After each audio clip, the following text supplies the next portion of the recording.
सभी छोटे बड़े श्रोताओं को सुनीता भटनागर का प्यार भरा नमस्कार। ऑडियो स्टोरीज के हमारे चैनल कहानी जगत में आप सभी का स्वागत है।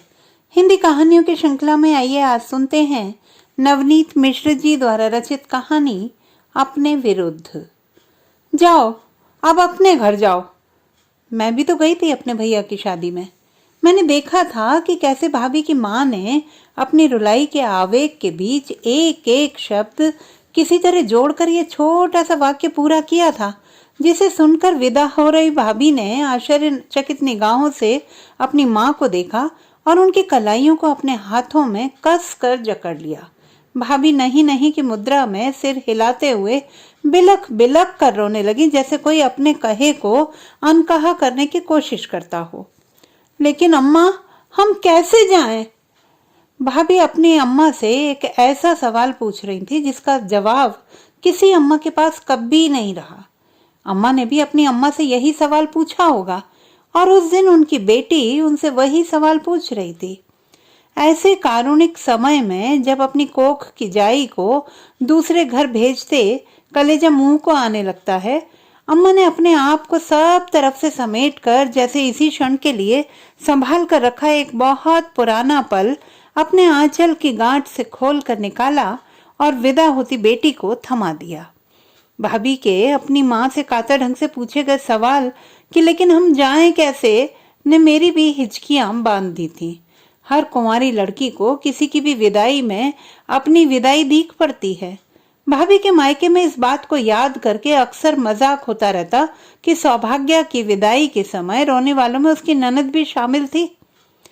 जरा दूर चलने के बाद मैं कार की अगली सीट छोड़कर पीछे भैया और भाभी के बीच आ गई थी और सुबकती भाभी का सिर अपनी गोद में लेकर थपकती रही। वह मेरी आत्मिक देह भाषा थी जो उन क्षणों में भाभी के पोर पोर पर लिखी जाती रही। एक सवा घंटे का सफर पूरा होते होते मैं भाभी की और भाभी मेरी पक्की सहेलियां बन चुकी थी। कुछ चाहिए भाभी? कुछ शांत हो जाने पर मैंने झुककर अपना मुंह उनके कान के पास ले जाकर धीमे से पूछा था।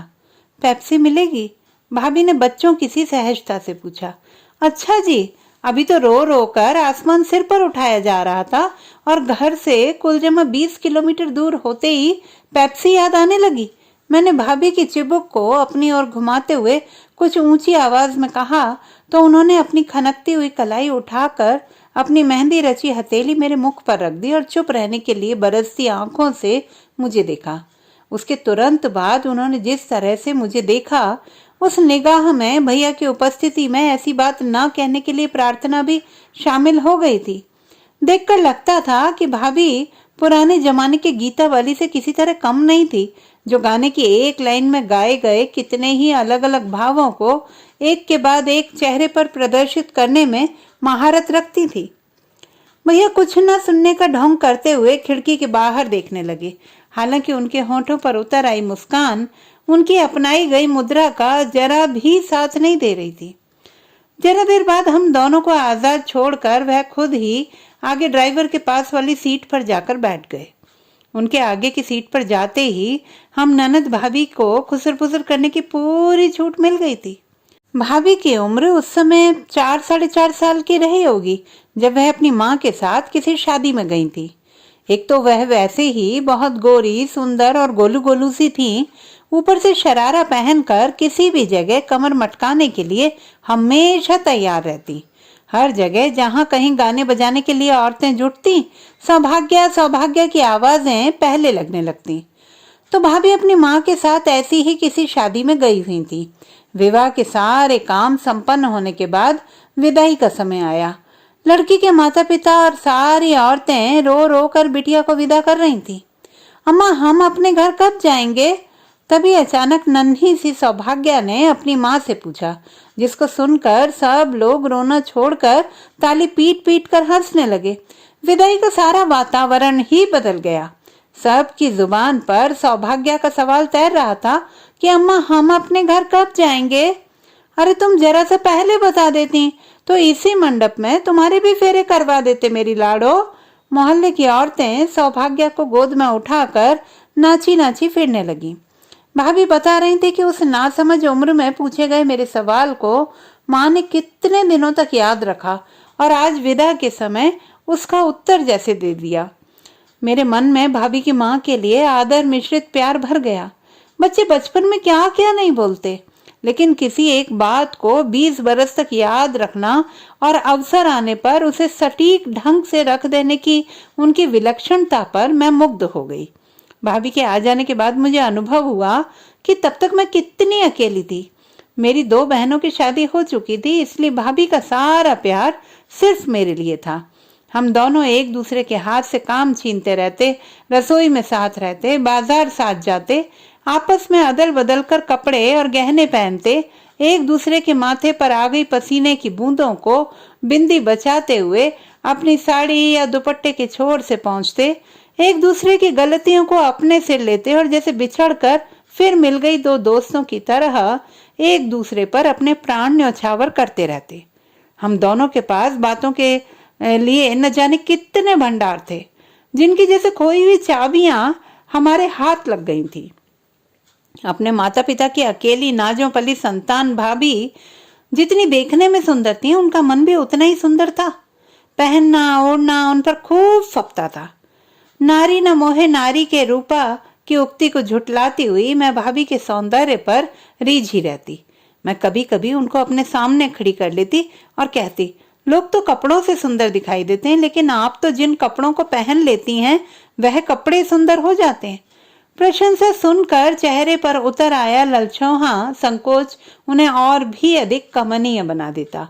लेकिन 3 साल ही बीते थे कि इन बातों को याद करके हंसने और ठहाके लगाने का समय हमसे छिटक कर बहुत दूर जा खड़ा हुआ। 3 साल में हम दोनों जितना हंसे थे, उसे आंसुओं के मोटे ब्याज सहित वसूल करने के लिए समय हमारे दरवाजे पर आ डटा था।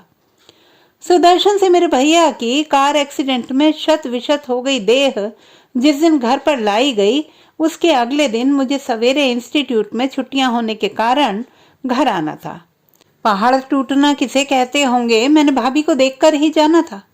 मेरे पहुंचने से पहले पोस्टमार्टम के बाद अस्पताल के सफेद कपड़े में सिलकर घर लाई गई भैया की देह ने भाभी को एकदम चुप कर दिया था। इससे पहले उन्हें रुलाने की सारी कोशिशें नाकाम हो चुकी थी। उनके कानों में तुम विधवा हो गई हो का पिघलता सीसा उंडेला गया। भैया की लाश के सामने खड़ा करके, देखो ये मर गए हैं, कि मिर्चें आंखों में झोंकी गई और शादी के एल्बम में दोनों की तस्वीरें दिखा दिखाकर अब ये तुम्हें कभी नहीं मिलेंगे कि लाठियां बरसाई गई। लेकिन पत्थर किसी बन गई भाभी ऐसे हर प्रहार पर बीच बीच में भीतर से उठती हुक से झटपटा उठने के सिवाय किसी भी प्रतिक्रिया से दूर ही बनी रही। वह चीत्कार करके रोई तब जब मैं घर पहुंची। अरे ये देखो क्या हो गया, कहकर मुझे देखते ही भाभी विलाप करती हुई पागलों की तरह मुझसे लिपट गई। उनके बिना तो हम मर जाएंगे, कहते हुए भैया की लाश पर हाथ पटक पटक कर चूड़ियां तोड़ने से मैंने उन्हें नहीं रोका। भैया की देह से लिपट कर पछाड़ खाने में मैंने कोई बाधा नहीं दी। चुपचाप पानी की झिलमिलाती दीवार के उस पार सौभाग्य को अभाग्य बनते देखती रही। सुख से भरे दिनों का दूर से मुंह चिढ़ाना सहती रही और पके हुए फोड़े का सारा मवाद निकल जाए, इसके लिए भाभी के ऊपर भैया की यादों के नश्तर चलाने की बेरहमी करती रही। अंतिम संस्कार के बाद घर के सारे लोग गांव आ गए थे। वह भैया के न रहने के बाद का 10वां दिन था। मेरा बहुत बड़ा परिवार है। किसी कामकाज के मौके पर अपने घर परिवार के ही इतने लोग इकट्ठा हो जाते हैं कि सबका इंतजाम करना एक सुखद असुविधा बन जाता है। मेरे एक चाचा के 7, दूसरे चाचा के 5 और एक और चाचा के 4 बेटे हैं और उन सब की 2-2, 3-3 संतानें। मेरे परिवार के 34-35 लोगों का एक चूल्हा होना किसी किंवदंती के रूप में प्रसिद्ध है। नौकरी की मजबूरी में भैया और भाभी शहर में बस गए थे और मेरे लिए तो जब तक कि मैं अपने घर नहीं जाती वही मेरा घर है जहां मेरी भाभी रहती हूँ। भैया ने शहर में रहने लग जाने के बाद भी गांव से नाता मजबूती से जोड़े रखा था, तो उस दिन चाचाओं के पूरे परिवारों, दूर दराज के सारे नाते रिश्तेदारों और गांव भर के परिचित लोगों से घर भरा हुआ था। तभी मैंने पान गुलगुलाती मोटी किनारी की सफेद धोतियों में लिपटी 4 विधवाओं को आंगन में एक किनारे बैठे देखा। इनको मैंने कभी अपने घर में नहीं देखा था। कुमारी और सुहागिन ने सब यहाँ से हट जाएं। उनमें से एक ने आंगन के कोने में पीक थूक कर ऊंची आवाज में कहा। उसकी आवाज में शायद गले में कफ अटके होने की वजह से एक अजीब सी खरखराहट थी। वह सुहागिनों को सुहागिनें कह रही थी और उसने अपने हाथ में एक लोढ़ा पकड़ा हुआ था। अब बुला लाओ बहू को बाहर। दूसरी ने पहली वाले की आवाज सुनकर जागते हुए अपनी जगह पर बैठे ही बैठे कुछ उकताहट के साथ पता नहीं किससे कहा। अभी तक वह औरत बैठी बैठी सो रही थी और सोते सोते सिर एक तरफ को लटक जाने के कारण उसकी लार उसके गाल पर बह आई थी, जिसे उसने अपनी धोती के पल्लू से पोंछ लिया था। बाकी दो औरतें भी अपनी जगह पर जरा सा कसमस आईं। ये कौन है? यहाँ क्यों आई है मम्मी? मैं उन सफेद बुढ़ियों को देखकर आतंकित सा महसूस कर रही थी। आज तुम्हारी भाभी का श्रृंगार होगा, तुम भीतर कमरे में चली जाओ। क्यों? कुमारी कन्याओं और सुहागिनों को यह श्रृंगार देखना मना होता है, मम्मी ने आंसू भरी आवाज में मुझे बताया और शायद और लोगों को वहां से हटाने के लिए आगे बढ़ गईं, जो पहले वाली सफेद बुढ़िया की आवाज सुनकर पहले ही अंदर के कमरों में जाने के लिए बढ़ चुकी थी। इसके बारे में मैं थोड़ा बहुत जानती जरूर थी, लेकिन यह चलकर मेरे आंगन तक आ जाएगा, इसकी मैंने कल्पना नहीं की थी। मैं इसके लिए जरा भी तैयार नहीं थी। मैंने जो कुछ सुन रखा था उसके हिसाब से मैं जान गई कि जरा देर बाद आंगन में सिंगार नामक एक औरत को विधवा समूह में शामिल किए जाने का उत्सव शुरू होने को है। आंगन में बैठी सफेद औरतें मुझे रक्त पिपासु चुड़ैलों जैसी भीख पड़ने लगी, जो जैसे किसी अपने शिकार के सामने आने की प्रतीक्षा करती घात लगाकर बैठी थी। अभी बेचारी सी बनी बैठी ये सफेद औरतें भाभी के सामने आते ही खूंखार हो उठेंगी।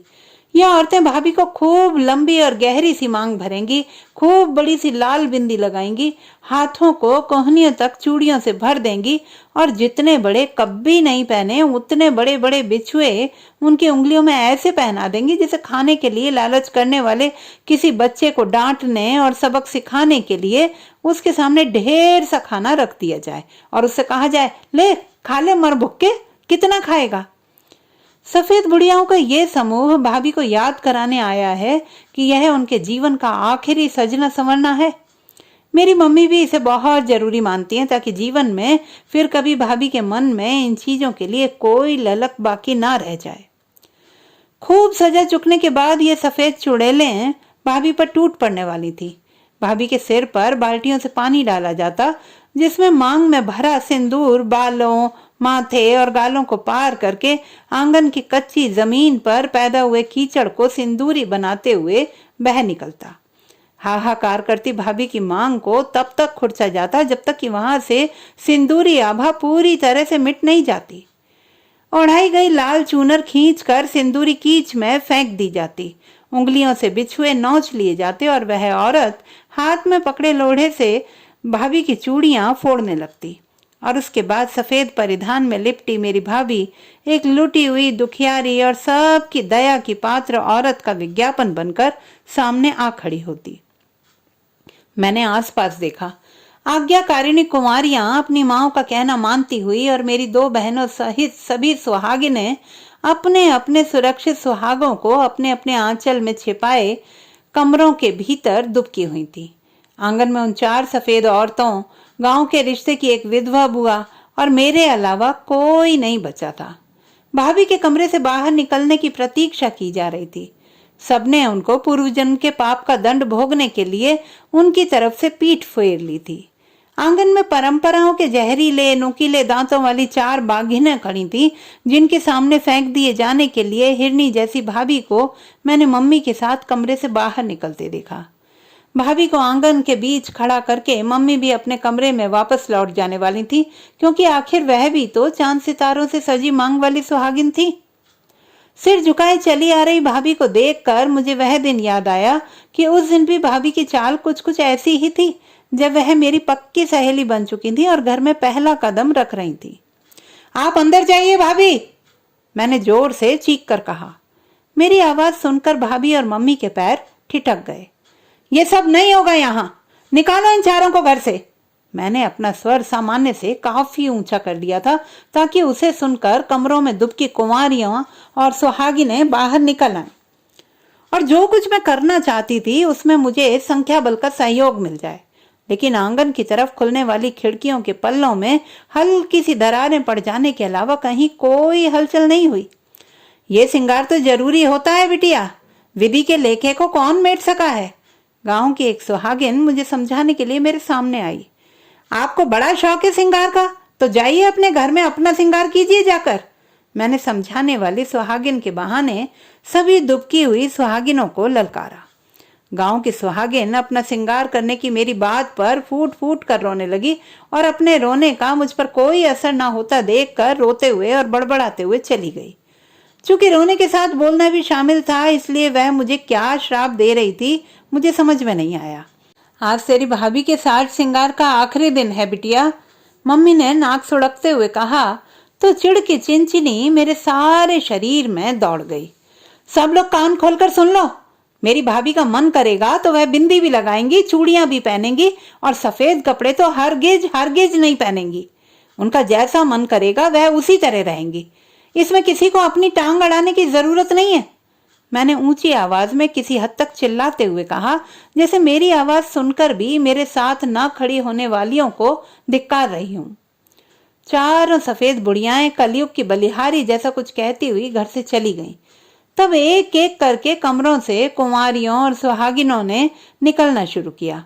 वे सब उनके कहे अनुसार मेरे इस साहसिक कदम के लिए मुझे अपने कंधों पर उठा लेना चाहती थी, लेकिन मुझे उन सब से तीखी वितृष्णा हो रही थी। मैंने भाभी का हाथ पकड़ा और उन्हें लेकर कमरे में चली गई। मैंने दरवाजा भीतर से बंद कर लिया और हम दोनों एक दूसरे से लिपट कर देर तक रोते रहे। समय का दबाव झेलते झेलते शोक की तनी हुई चादर कुछ मसक चली थी। मैं छुट्टियों में कुछ दिनों के लिए घर आई। हमारे मन के उल्लास पर्व भैया अपने साथ लेते चले गए थे। 6-8 महीनों बाद जब हम दोनों पक्की सहेलियां एक साथ बैठी तो बीते दिनों तक ले जाने वाली लंबी पगडंडियां सामने दिख पड़ी, जिन पर हम चल निकले।